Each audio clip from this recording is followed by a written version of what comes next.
3 ദിവസത്തെ സന്ദർശനത്തിന് അമേരിക്കയിലെത്തിയ പ്രധാനമന്ത്രി നരേന്ദ്രമോദിക്ക് ഊഷ്മള വരവേൽപ്പ്. ഇന്ത്യൻ സമയം പുലർച്ചെ 3:30യോടെയാണ് പ്രധാനമന്ത്രി അമേരിക്കയിലെത്തിയത്. ഇന്ന് ടെക് ഊർജ്ജ കമ്പനി മേധാവികളുമായി പ്രധാനമന്ത്രി കൂടിക്കാഴ്ച നടത്തും. നാളെ യുഎസ് പ്രസിഡന്റ് ജോ ബൈഡനുമായി വൈസ് പ്രസിഡന്റ് കമല ഹാരിസുമായും കൂടിക്കാഴ്ച നടത്തും.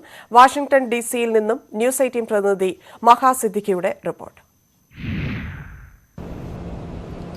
Hello there, you're watching our special coverage Modi in America here on CNN News 18.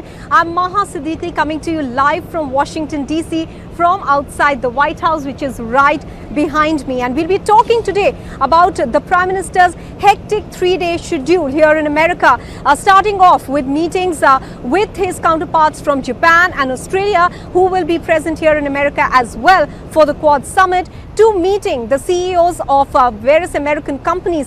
But all eyes are really keenly trained on the 24th of September. That's when the Prime Minister will be holding his first bilateral meeting with US President Joe Biden.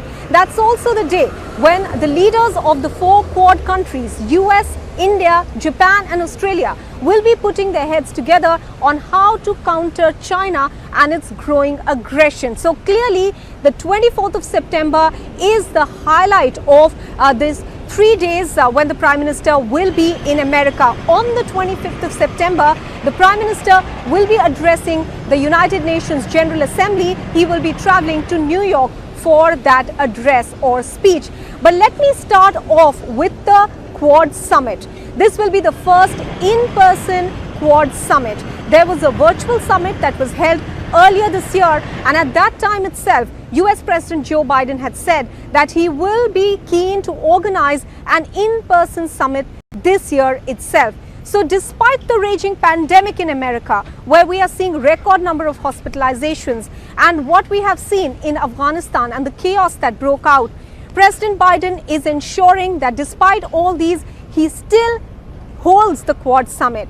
Many experts believe that this is largely now to take the focus away from Afghanistan and put it back on China once again and arrest its growing aggression.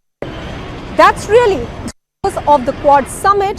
And even though India and Australia continue to tell China and the world that this group, the Quad, is not only focused on China and it is not against China, but clearly China, which has found itself in dispute with all these 4 Quad countries as well as some other countries, they are all like-minded countries which are now getting together to look at how best to send out a message to China.